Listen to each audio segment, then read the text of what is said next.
이번 영상에서는 듣기 훈련 1단계의 행진곡 어조 오디오를 가지고 두 번째 마일스톤에 필요한 핵심 스킬 중 세 번째인 동사 정보 빨리 인식하기를 연습해 봅니다. 오디오를 들으면서 핵심어와 매개어를 모두 잘 들어 연상해 주시고 특히 동사들의 시제와 액션 방향도 잘 느껴주셔야 합니다. 오늘은 1단계 행진곡 캐던스의 오디오를 제공하는 테드 에드라는 채널의 영상을 참조할 건데요. 이 채널의 영상들은 쉬워 보이지만 사실 평상시에 잘 사용하지 않는 어려운 단어도 자주 사용하고 매개어들을 스치듯 빠르게 발음하곤 합니다. 그러니 잘 안 들려도 실망하지 마세요. 총 6개의 핵심 스킬 중에서 이번 영상에서는 그 세 번째인 동사 정보를 빠르게 캐치하는 팁을 소개합니다. 두 번째 마일스톤에서 훈련해야 할 전체 6가지 스킬을 다시 살펴보면 다음과 같습니다. 매개어를 잘 캐치하고 들리는 순서대로 한국말 번역 없이 이해하기, 또 동사 정보 빨리 흡수하기, 마음속 타이머 이용하기, 덧대는 말, 짝지어지는 말 기대하기가 그것입니다. 본 영상에서는 아이템을 짤막하게 다루지만 실제 트레이닝 하실 때는 각각의 주제를 두고 엄청나게 훈련해야 한다는 점 잊지 마세요. 자, 동사의 시제와 행동 방향에 초점을 맞추면서 먼저 짤막하게 오디오를 듣겠습니다. In 1969, Dr. Donald Goodwin gathered a group of study participants and asked them each to recall the object he'd shown them 2 minutes prior. The twist? All the participants were very intoxicated.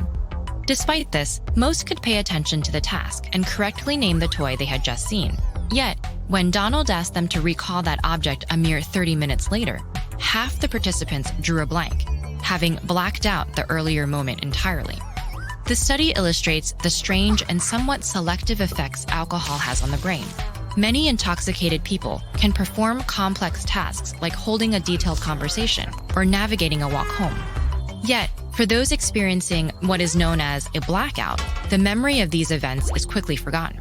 끝났습니다. 이해가 잘 되셨나요? 이번 마일스톤에서는 모든 단어를 샅샅이 다 듣고 연상까지 완료하셨어야 합니다. 첫 번째 마일스톤에서 훈련했던 것처럼 어떤 것들을 연상하셨는지 한번 쭉 떠올려 보세요. 글자가 아닌 행동과 이미지로서 연상하셨어야 하고 핵심어뿐만 아니라 매개어들도 적극적으로 캐치하면서 한국말 번역 없이 들리는 순서대로 블럭마다 연상을 종료하고 큰 그림에 추가하면서 이해했는지 체크해주세요. 자, 이번 시간에는 새로운 핵심 노하우인 동사 정보 빨리 흡수하기 방법을 터득할 겁니다. 이 방법을 사용하면 동사를 한국말로 문법적으로 변환하지 않으면서도 그 세부 정보인 시제나 능동태, 수동태를 느낌으로 이해하고 빨리 넘어갈 수 있게 됩니다. 자, 중학생 때 배운 동사의 시제와 태가 가물가물한 분도 계시죠? 괜찮습니다. 어떤 언어든지 우리가 말할 때 현재, 과거, 미래를 다르게 표현하죠. 이것이 시제입니다. 또 내가 실행한 내용과 실행당한 내용은 그 행동 방향이 반대가 되죠. 이것이 바로 능동태, 수동태입니다. 영어 동사의 변형 은 가장 기본적인 것만 나열해도 이렇게 많습니다. 또 여기 각각의 칸에 적힌 포맷은 다른 것과 융합해서 복합적인 형태를 만들어냅니다. 이렇게 문법을 너무나 잘 알고 있어도 막상 듣거나 말을 하려다 보면 선뜻 자동으로 적용되지 않는 것을 많이 경험하셨을 겁니다. 특히 한국말로 변형 없이는 그 느낌이 와닿지가 않지요. 그냥 쭉쭉 들어야 하는데 왠지 시제나 완료 등을 생각하다 보면 뒤에 말을 놓치기가 일쑤입니다. 뭔가 확실한 해결책이 없을까요? 패턴에 익숙해지기 위해 자주 연습하는 것도 한 방법입니다. 또한 모국어처럼 듣게 되려면 들으면서 내용을 이미지로 연상하라고 말씀드린 바 있습니다. 하지만 가령 미래라는 시간적 느낌과 수동태라는 행동의 방향은 도대체 어떻게 이미지로 연상할 수가 있는 걸까요? 유명한 화가나 영화 감독들조차 미래나 과거, 수동태나 능동태 같은 추상적인 내용을 비주얼로 표현하기는 쉽지 않을 겁니다. 이런 것들을 느끼기 위해서는 특수 감각기관이라도 가져야 하겠죠. 그래서 우리에게는 한국말처럼 영어가 뇌신경에서 자동으로 처리될 때까지 이런 부분에 도움을 줄 수 있는 특수 감각기관을 만들어야 합니다. 이런 정보를 바로바로 흡수해 느껴줄 수 있도록 우리 몸에 이미 달린 운동신경과 감각신경들을 활용하는 것이지요. 그래서 오늘 제가 개인적으로 액션 컨트롤러라고 부르는 이 방법을 소개해드리고자 합니다. 마치 게임기처럼 생긴 컨트롤러가 우리 몸 안에 탑재되어 있다고 가정하고 훈련을 하게 됩니다. 이 특별한 게임기는 내가 듣는 말의 액션이 어떤 시제, 어떤 방향으로 진행되는지에 따라 내게 빠르고 간편한 느낌을 줍니다. 이 방법을 사용하면 동사의 여러 가지 변수와 디테일을 축소해서 결론만 확실하게 느끼고 넘어가실 수 있게 되실 겁니다. 특히 영어 집중 듣기를 처음 시작하는 1단계에 이 방법이 아주 유용하고요. 2단계부터는 더 이상 이런 보조적인 상상 없이도 동사의 세세한 뉘앙스를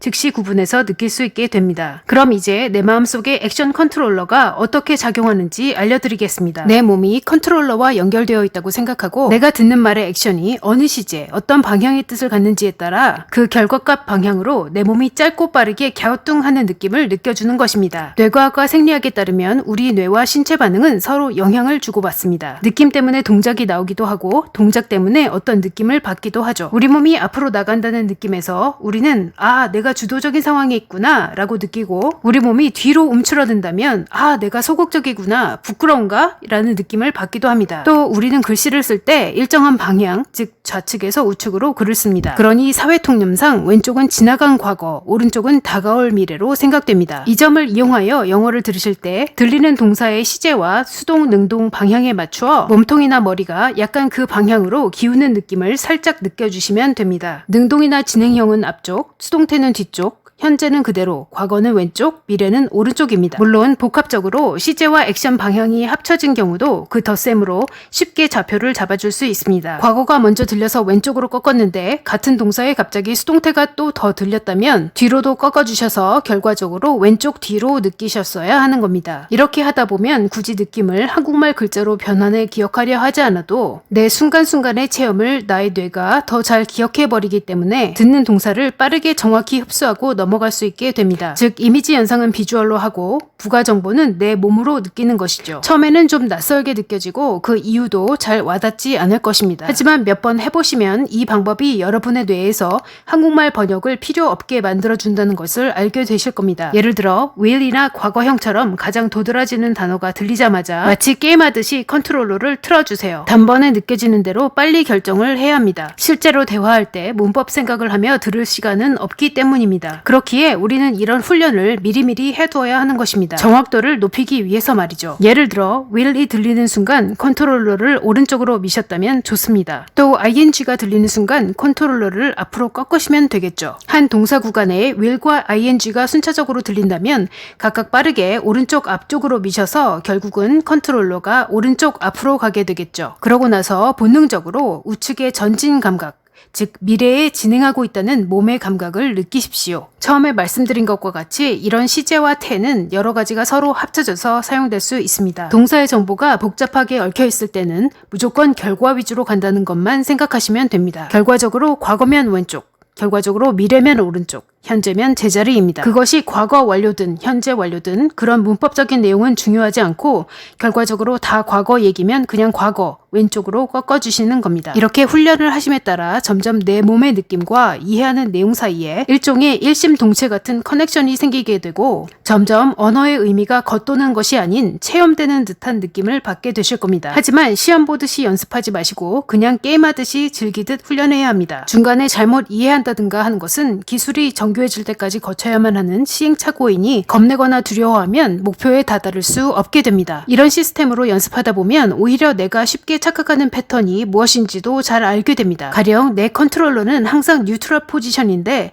내가 놓치고 있는 시제나 태가 많은 것 같다 라고 판단할 수 있겠죠. 또한 동사 본연의 뜻은 머릿속에서 연상하는 이미지에서 대부분 결정이 납니다. 이 컨트롤러로 캐치하는 부분은 부가적인 디테일, 즉 메타데이터일 뿐입니다. 그리고 주어가 내가 아니고 제3자나 물체가 주어일 때도 감정이입하여 그 주어가 나라고 생각하고 컨트롤러로 느껴주십시오. 이런 훈련은 듣기 1단계에만 집중적으로 하게 되니 걱정하지 마시고 마음껏 느껴주시고 이를 통해 여러분의 뇌가 정황을 즉각적으로 분류하는 능력을 키우도록 해주십시오. 여기서 잠깐, 문장이 실제 동사는 아니지만 투부정사도 액션 컨트롤러로 느껴주시면 좋습니다. 투부정사에는 여러 가지 용법과 뜻이 있지만 어떤 용법으로 쓰이든 거의 항상 미래적인 의미를 내포합니다. 따라서 투부정사를 들을 때도 오른쪽 찡긋 느낌을 느껴주시면 영어 내용을 더 생동감 있게 이해할 수 있게 됩니다. 결국 동사의 동작들을 연상할 뿐 아니라 체험하듯 느껴야 궁극적으로 영어를 모국어처럼 듣거나 말하게 될 수 있게 된다는 점을 기억하시고 오늘부터 이 방법을 바로 사용해 보시기 바랍니다. 자, 그럼 샘플 오디오를 한 번 더 들으면서 오늘 영상에서 터득한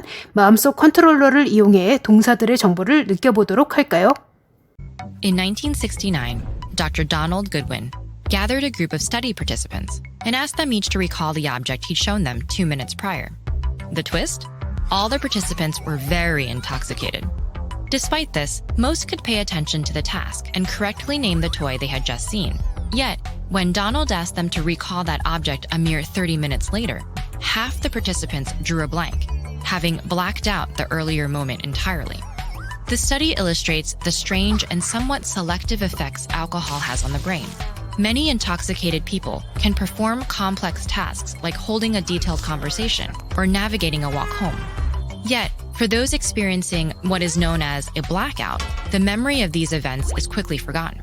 자, 끝났습니다. 처음에 들을 때보다 동사들이 더 체험적으로 느껴지셨나요? 이렇게 동사를 듣자마자 그 시제와 행동의 방향을 바로 느끼고 지나가는 연습을 아주 많이 해주셔야 합니다. 이번 영상에서는 두 번째 마일스톤의 6개 스킬 중 세 번째 아이템을 알아보았습니다. 습관이 될 정도로 많이 자주 연습해주세요. 자, 수고 많이 하셨습니다. 그럼 다음 영상에서 만나요.